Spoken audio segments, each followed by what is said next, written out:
حازم امام يعتبر من اللاعبين القلائل اللي جت في الكرة المصرية. حازم امام صاحب موهبة من المواهب الكبيرة اللي جت على الكرة المصرية. حازم امام يعتبر من اللاعبين القلائل اللي زودوا الكرة المصرية وزودوا جمهور نادي الزمالك وجمهور مصر. لو قعدنا نتكلم على حازم بصراحة يعني مش عشان حازم يعني مش هديله حقه، لأنه هو يستحق أكتر من كده بكتير، سواء خارج الملعب شخصية جميلة جدا خارج الملعب، شخصية محترمة جدا، شخصية كويسة جدا ومحترمة جدا داخل الملعب أيضا، لاعب موهوب يعني يحمل كل الصفات الجيدة والكويسة اللي ممكن يعني تتسم في إنسان أو تبقى متواجدة في إنسان. فحازم يعني جوه الملعب ملتزم جدا، بيأدي تمريناته كويس قوي، ماتشاته اللي بيطلب منه بيعمله، طلبت منه أي وقت يلعب بيلعب، ما يلعبش ما بيلعبش. حازم يعني بشكر الكباتن الكبار والله، يعني كابتن برجيلة انا بحبه جدا، راجل زي كابتن برجيلة ما دربكش لكن الكابتن حلمي طبعا دربك. كابتن برجيلة بس صاحب بابا من زمان، وراجل ليه معزه خاصه جدا في عائلتنا، مش عندي بس، عند بابايا ومامتي واخويا، يعني ناس مربينا، وراجل جميل جدا جدا وبحب الزمالك جدا جدا. كابتن حلمي انا اول مره اسمع منه الكلام ده، فانا مبسوط يعني. طبعا المدرب بتاعي اتكلم عليا الكلام يعني، فبشكره جدا جدا يعني، ما يستاهلش الكلام ده كله يعني. لا تستاهل يا حازم، بس انا عايز اعرف انت كابتن نادي الزمالك. الكابتن ده ايه؟ مجرد شاره عمالين وانت نازل تاخدها وانت طالع تديها مش عارف واحد تاني، ولا فعلا الشاره دي مسؤوليه كبيره، ليها مسؤوليه ولها دور؟ مسؤوليه، وفي نادي الزمالك غير اي نادي في مصر، حتى غير الاهلي. فسرها لي. يعني الاهلي انت عمرك بتحس ان في مشكله على الشاره، او ان في مشكله، او كابتن الفرقه بيعمل ايه للاعيبته، او كابتن الفرقه ايه دخل في مشكله لعيبته. لكن انت هتلاقي في الزمالك يقول لك ايه، طب انت عملت ايه في مشكله مش عارف مين، وعملت ايه في مشكله الفلوس، وعملت ايه في مشكله اللبس، وعملت ايه في مشكله اللعيبه اللي اتخانق امبارح مش عارف ايه، وعملت ايه في مشكله الاداره بتكلم مش عارف. يعني دايما نادي الزمالك للاسف عليه مشاكل، او عليه سبوت كتير قوي بيخليك لازم تعمل كل حاجه. يعني مثلا يقولوا لي انت دورك كابتن فرقه، قلت لهم طب قولوا لي ايه الدور اللي بيعمله مثلا كابتن شادي محمد في الاهلي عشان اعمله زيه. ما مش هتلاقي مكتوب في الجورنال مثلا شادي بيعمل ايه، ان كل حاجه مخصصه. مثلا اصل شادي مش هيتكلم في لبس ولا هيتكلم في فلوس، يعني الحاجات دي طبيعي موجوده. احنا في النادي مثلا ظروف كانت اداريه مش كويسه، فبتلاقي ان ما بيبقاش في فلوس في مواعيدها، ما بيبقاش في لبس في مكانه زمان يعني الكلام ده. فبدأت تدخل نفسك انت في كلام، ما بتلاقي نفسك عندك كتير حاجات تعملها كتير.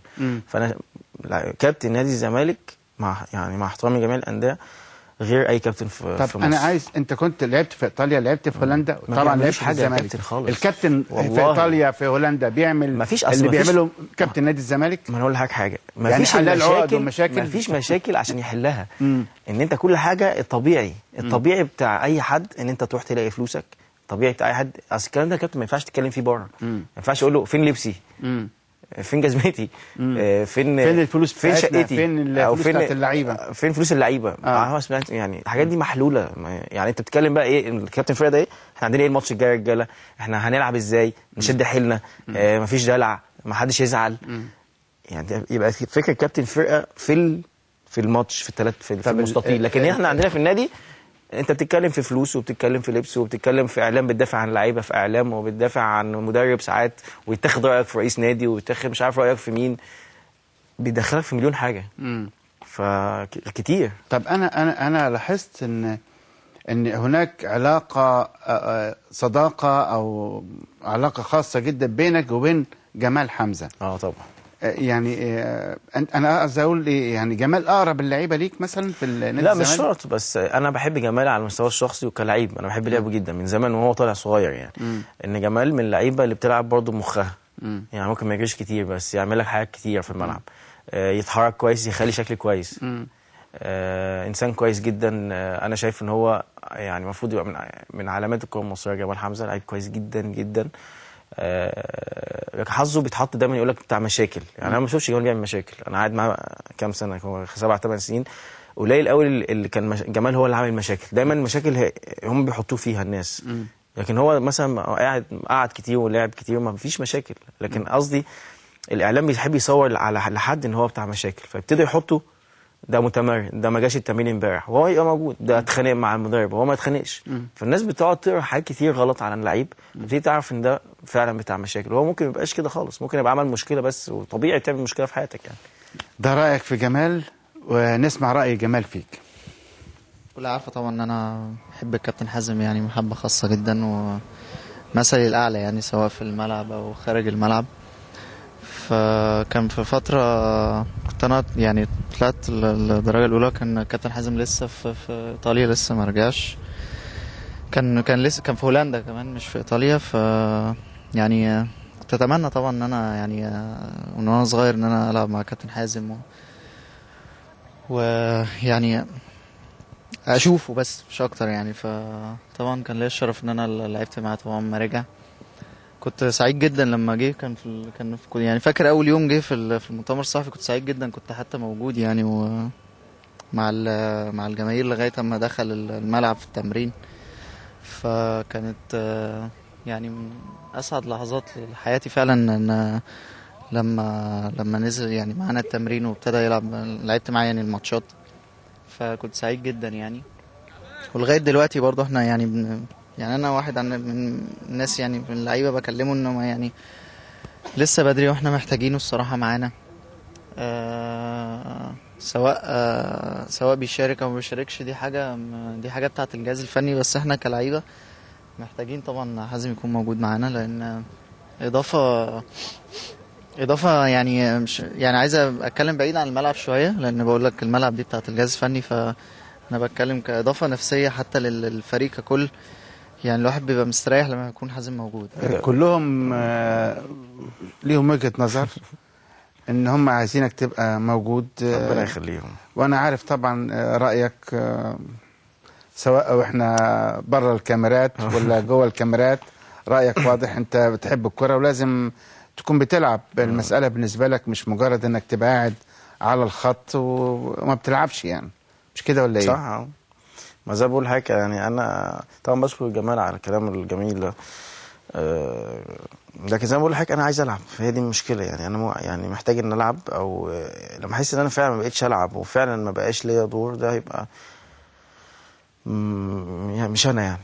احد افكارك انك لو بطلت السنه دي او يعني واتيفر اول ما تبطل، يعني انك ممكن تتجه للكوره برضو، يعني تبقى ممكن في العمل الاداري او مدرب او لا مدرب صعب ما احبش. اصل انا ممكن ابقى مدرب يعني، انا ليا في الكوره كتير وبحب اتفرج على ماتشات كتير وبحب يعني بفهم في الكوره، بس انا مش هينفع لسه ان انا ابتدي من الاول تاني. اصل انت المشكله ابتدي مدرب دي هتبتدي لسه من اول الخط تاني، تبتدي بقى ناشئين وتطلع لغايه فوق، يطلع 10 سنين عشان تبتدي تطلع تاني، فانا مش هقدر استحمل كده يعني. ممكن اخش ابقى زي كابتن حسام كده، امسك فرقه لو كده منتخب مصر مثلا يعني صغيرين 16 سنه.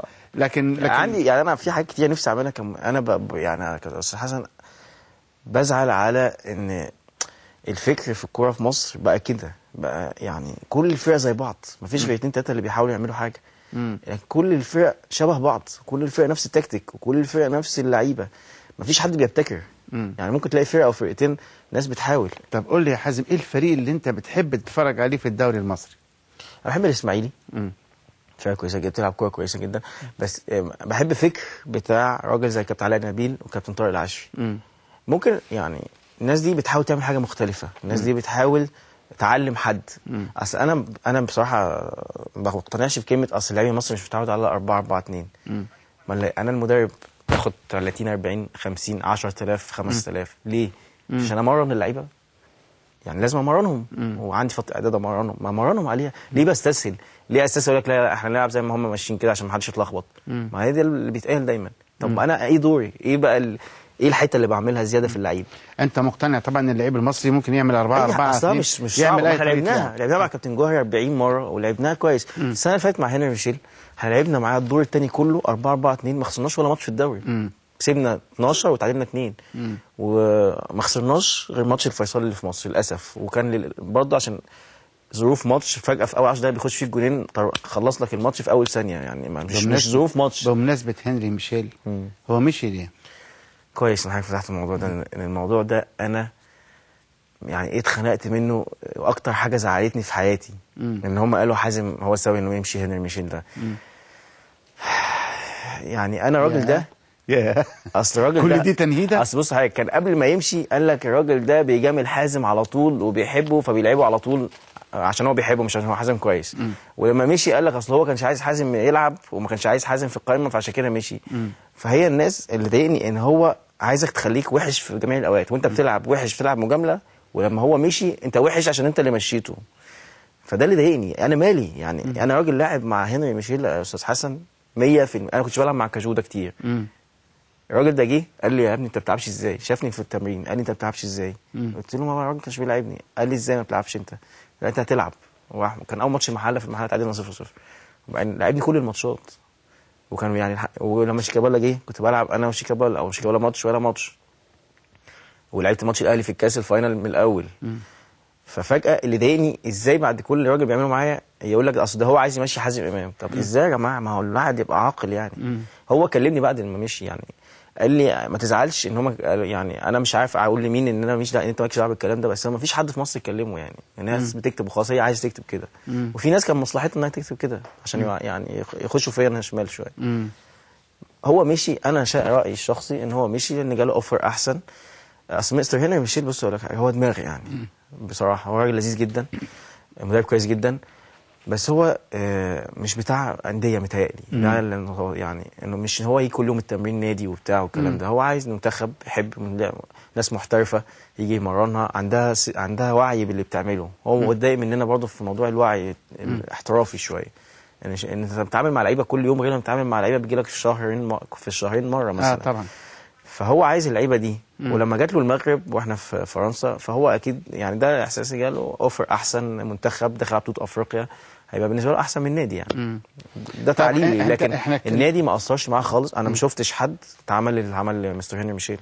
يعني استاذ ممدوح عباس في مجلس الاداره احنا قعدنا في معسكر نموذجي 20 يوم تقريبا، كتير جدا. كل حاجه كانت موجوده، كل المعدات موجوده، ترانسبورت الانتقالات كلها على احسن ما يكون.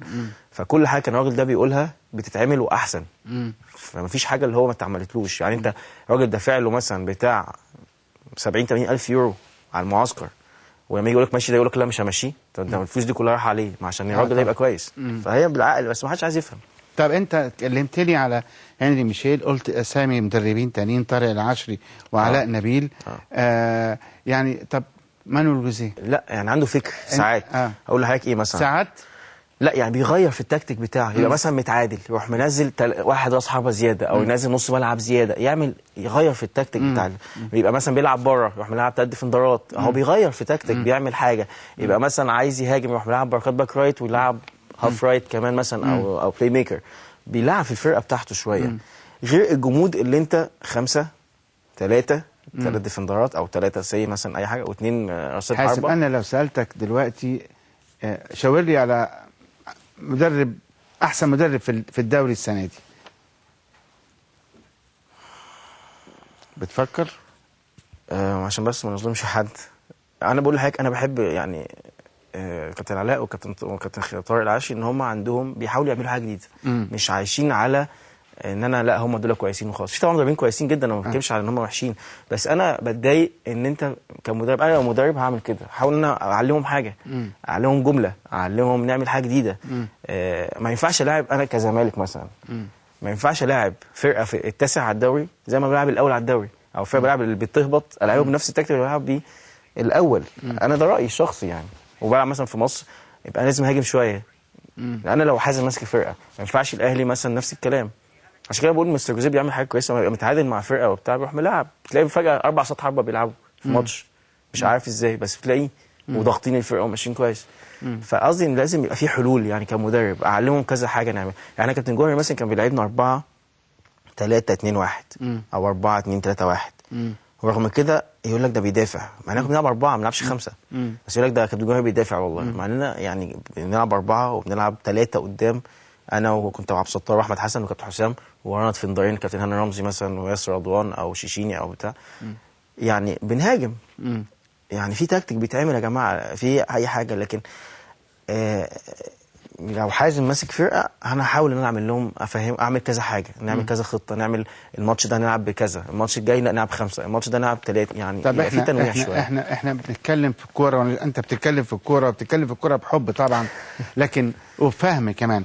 بس انا يعني عايز اسالك سؤال، بس يعني مش عايز اساله لك دلوقتي لكن مضطر اساله لك برضو يعني قبل الكاس، قبل كاس مصر يعني. ايه مشكله الزمالك؟ مشكله الزمالك حضرتك احنا فتره يعني ماتش كويس قوي، شوط كويس جدا، اوكي، والشوط الثاني شوط تاني اقل. بص اقول لك حاجه، احنا الزمالك انتصار كويس وبعدين خسائر، يعني حاجه. المكسب في حاجه في عرف الكوره يقول لك المكسب يجيب مكسب والمكسب يجيب ثقه. انا هرد على موضوع الشوط والشوط الواحد والشوط الثاني ده. احنا الزمالك بنلعب الشوط الاول كويس الفتره دي، بنلعب شوط كويس جدا، والشوط الثاني بننزل نديفنس وندافع شويه وبتاع. انا شايف الظروف اللي احنا فيها دي ده كويس، ان احنا بنقدر نجيب في الشوط الاول جون وجونين وثلاثه وتحافظ على الشوط الثاني. انت حضرتك لو تشوف ماتش برشلونه ومانشستر، الشوط الثاني مانشستر ما عداش نص الملعب وبيلعبوا في ملعبهم، ما عداش نص الملعب، مضغوطين في ملعبهم 45 دقيقه، وبعد الماتش كسبوا بتاع. وما حدش بكره في التليجراف ولا حاجه يقول لك ديفنس ولا اللياقه البدنيه نزلت في مانشستر، هيقول لك مبروك وعملوا اللي عليهم وكسبوا. فانا قصدي ان انت في ظروف بتحكمك، انت دلوقتي الفرقه مش واقفه على رجليها قوي، طالعين زي ما حضرتك بتقول بنوقع ماتش وبعدين نكسب 3-4 ماتشات وبعدين نوقع ماتش، فاللعيبه ما عندهاش ثقه قوي. في الوقت ده انت بتبتدي تطلع وتجيب اجوان وتعمل ماتش حلو جدا شوط اول عالمي، وتنزل شوط ثاني تدافع شويه او تقع شويه. في الظروف دي طبيعيه، لان انت زي ما بقول لحضرتك موضوع هنا مشي في اول موسم ده اثر جدا في الفرقه، يعني قلب لك الفرقه خالص، هدها. يعني يجي مدرب مش عارف حاجه، يجي قبل الماتش الدوري باسبوعين ب10 ايام ولا اسبوع، ويبتدي يعمل في لعيبته ويبتدي يشوف مين كويس مين وحش. دي مشكله ان انت بتجرب في الدوري مش بتجرب في ماتشات وديه. ده اللي متهيألي خلى الفرقه تقع السنه دي شويه. يعني المساله بالنسبه للزمالك باختصار شديد جدا مساله ثقه. ثقه نمره ثقه واحد، وضغط عصبي رهيب من الناس، من الجمهور بتاع الزمالك والاعلام. ان انت كل ماتش بتخسر بتلاقي يعني ايه، يعني حازم قصه ان كنتوا ما بتحبوش بعض دي مش حقيقيه. والله ابدا، والله العظيم يا استاذ حسن، لو انا حتى ما بحبكش بس انت هتكسبني اكيد يعني هقف جنبك. بس يعني اللعيبه كلها بتحبك الحمد لله. نسمعهم. هو اولا للناس ما تعرفوش ان هو اخ ليا وزميل، يمكن زميلي في الغرفه على طول بنقعد مع بعض، فبقالنا يمكن اكتر من 8 سنين مع بعض في غرفه واحده في كل المعسكرات. فطبعا بيني وبينه عشره كبيره جدا، يمكن انا يعني من اكتر الناس حزنا على قراره لو هو بيفكر انه يعتزل. وانا شايف ان هو يمكن لسه قدامه كتير، لان هو قيمه كبيره طبعا لنادي الزمالك وللجماهير، ويعني حتى تواجده في وسط اللعيبه بتحبه على المستوى الشخصي والانساني قبل حتى من المستوى الفني. وطبعا كفنيات هو طبعا قيمه كبيره، وطبعا كلنا هنبقى زعلانين عليه طبعا على فراقه حتى يعني. فيمكن حازم دمه خفيف وكل اللعيبه زي ما قلت قبل كده بنحبه يعني. فاتمنى ان شاء الله ان هو يتأنى في قراره كده، وطبعا هو الوحيد صاحب قراره، وهو اللي يقدر يحدد هو قادر او مش قادر. لكن احنا كلعيبه شايفين ان هو يعني تواجده مريح لينا ومهم لينا ومطمئن للجماهير. كتير اتعلمت كتير، كابتن حازم قائد، يعني وجود كابتن حازم معاه في الفرقه في نفس الفرقه، فمديني تقل ومديني ثقه في نفسي في الاداء، حتى واضح عليا في الاداء. في ثقه طبعا ان كابتن حازم امام يبقى معاك في الفرقه، بيديك ثقه وبيديك تقل وبيديك بتكتسب من خبرته، بتكتسب منه كتير حاجات كتير جدا، وهو قائد يعني قائد بمعنى الكلمه يعني. اكيد كابتن حازم يعني لا غبار عليه في كل حاجه، سواء لو اتكلمنا في الكوره طبعا الحمد لله امكانيات عاليه جدا، التزام غير عادي، اخلاقيا نمبر 1 موجود في نادي الزمالك. فالحمد لله ربنا مديله حب الناس ومديله قد ايه كل اللعيبه بتحترمه وكل اللعيبه بتحبه.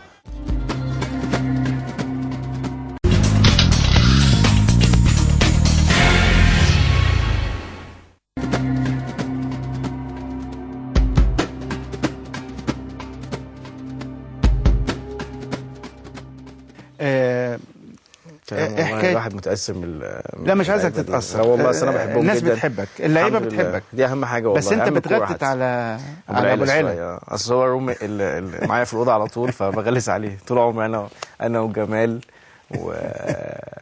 يعني شويه لعيبه كده بنقعد نغلس عليه كتير، وغانم.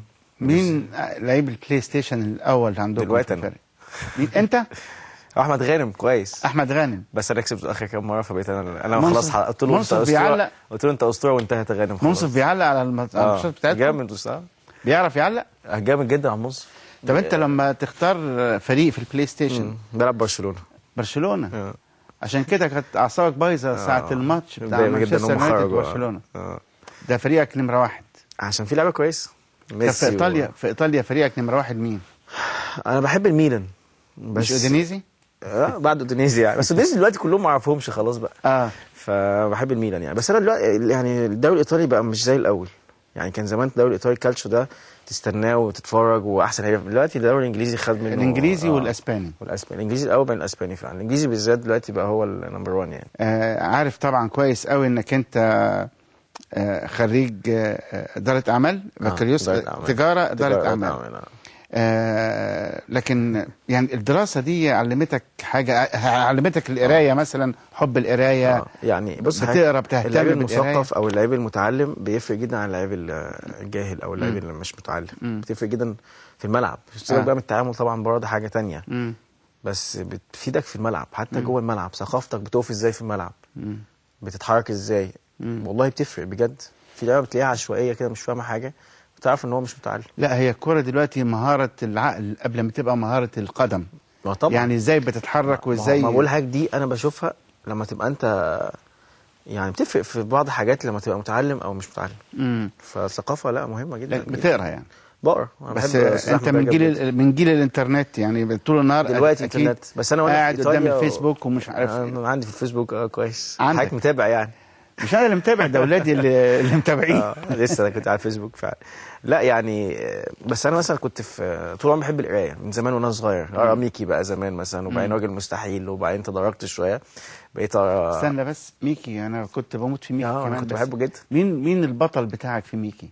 هو ميكي او دونالد او بطوط مثلا بالمصري بالعربي. هم دول اللزاز يعني. هو ده البطل يعني بتاعك؟ ميكي طبعا. ميكي يعني. وبعدين بقى راجل مستحيل، وبعدين بقى قعدت بقرا بحب اقرا جرايد كده. وبعدين بقى ابتديت وانا في ايطاليا كنت بقعد لوحدي كتير، كنت بجيب كتب كتير. انا احب احمد رجب جدا، استاذ احمد رجب. كنت بقرا كتبه كتير جدا. كل كتبه كانت عندي، قريتها كلها. بتقرا استاذ محمود السعداني نفس الكلام. انا بحب الحاجات الكوميدي يعني. بحب اللايت كوميدي. مش استاذ احمد رجب. انا كنت بقعد والله لوحدي في البيت اقعد بضحك من كتابه. وبقرا قريت مثلا. بتقرا النقد اللي بيوجه ليك؟ طبعا ساعات حسب النقد. يعني مثلا لو ناقد عارف ان هو محترم هعرف النقد ده كويس لحازم. في ناس ما بتنقدش، في ناس بتشتم، او في ناس بتهاجمك عشان انت ما بتقراش الشتيمه بس بتسمع ان في حد شتم يعني مثلا ايام فرنسا دي بقول لحضرتك هنا مش كان كل يوم حازم هو السبب. وحازم يعني مثلا قريب قال لك تقريب من 4 سنين فنجادة يوصي باعتزال حازم من 4 سنين. انا كنت واخد احسن لعيب في مصر.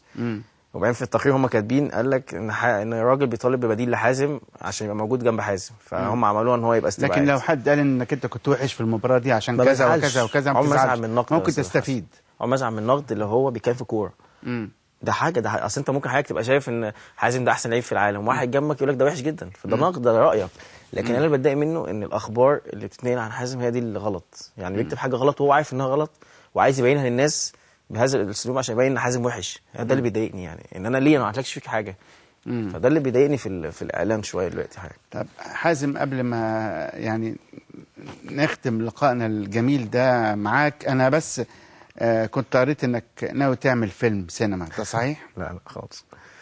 انا عمال اسالك اقول لك انا قريت كذا تقول لي لا مش صحيح، قريت كذا تقول لي لا مش صحيح. والله ابدا والله يعني ماليش في السينما. لا انا احب اتفرج على الافلام يعني وبتاع، بس ماليش في التمثيل. لكن اتعرض عليا كذا حاجه وفي كان فيلم كويس جدا، بس كنت بلعب يعني في الفتره اللي بلعب فيها، فما ينفعش اعمل وانا بلعب يعني، صعب. عموما انت لو فكرت في السينما ممكن كرول يزعل منك.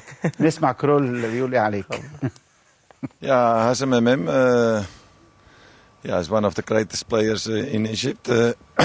I know him from when he was very young, and of course I helped him to develop his talent. And after, of course, he went to Europe, and he becomes bigger and bigger. And I think Hazem still have the touch, and it is of course he is a little bit unlucky this season. Injury in the beginning of the season, injury half in the season, and that is not easy, of course. But I still hear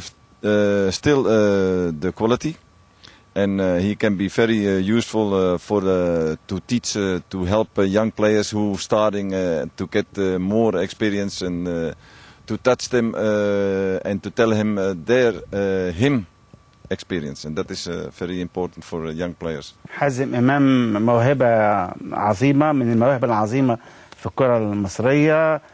كرول دربه وصقل موهبته وهو صغير في السن. وجود حازم ضروري عشان خبرته ينقلها إلى اللاعبين الصغيرين.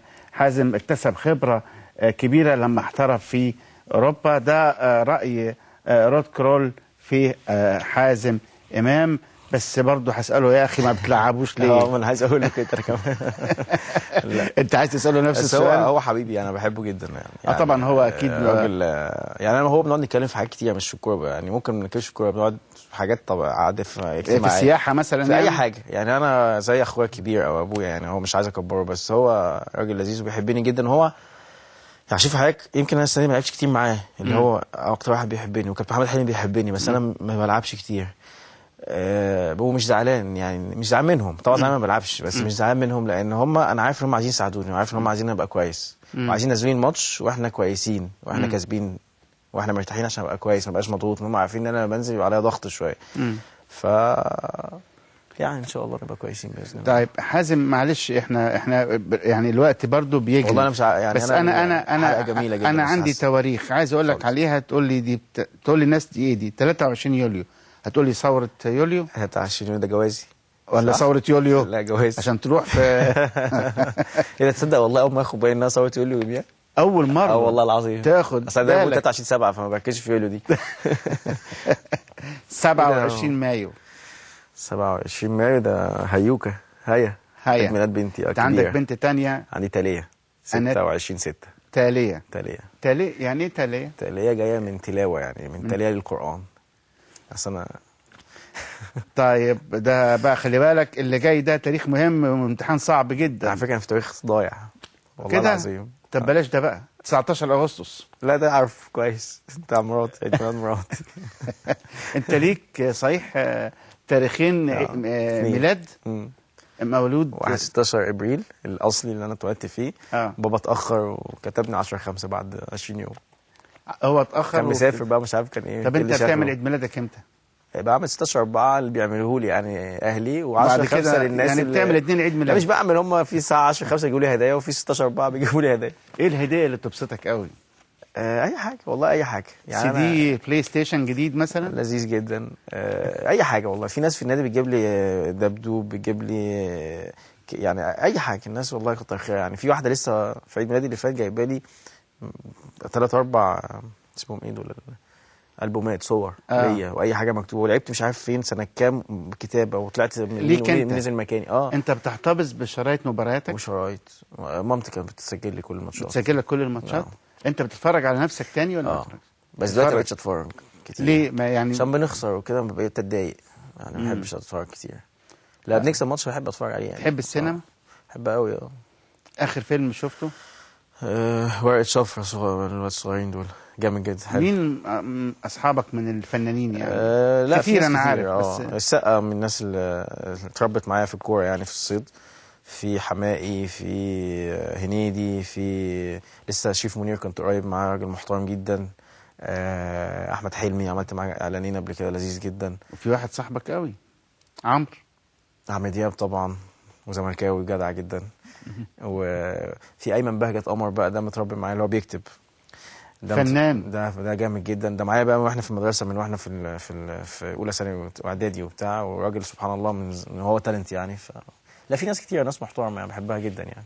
مش عايز انسى حد عشان ما حدش يزعل يعني. لا احنا مش عايزين ننسى حد طبعا. حازم امام، احنا يعني استمتعنا بالحوار الجميل معاه. حازم شخصيه زي ما قالوا عليهم كلهم محترمه وعنده اخلاق، ويعني عايز اقول للدكتوره ماجي وكابتن حماده امام ربوه كويس جدا.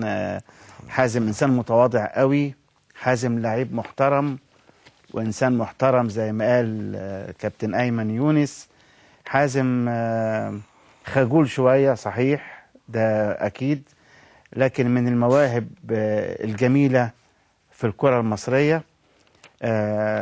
أنا مش هقول له ما تعتزلش أو اعتزل، لكن هقول له لو أنت حازم ما لعبتش لازم تعتزل. لو لعبت ورجعت وأديت زي ما كنت بتلعب في السنين اللي فاتت استمر لغاية ما تقدر تستمر. حازم احنا بشكرك جدا جدا يا فندم، واهلا بيك، وان شاء الله تاخدوا كاس مصر وتكون من اللي بيرفعوا الكاس يا رب ان شاء الله، وتستمر معانا باذن الله. ميرسي يا استاذ حسن جدا، وانا مبسوط جدا ان مع حضرتك، والله مش عايز الحلقه تخلص، احنا طولنا جدا، بس والله من احسن الحلقات، وخليها عندي في الارشيف في تاريخ حياتي دي ان شاء الله. ميرسي يا حازم جدا، ربنا يخليك. اشكركم، والى اللقاء الاسبوع الجاي.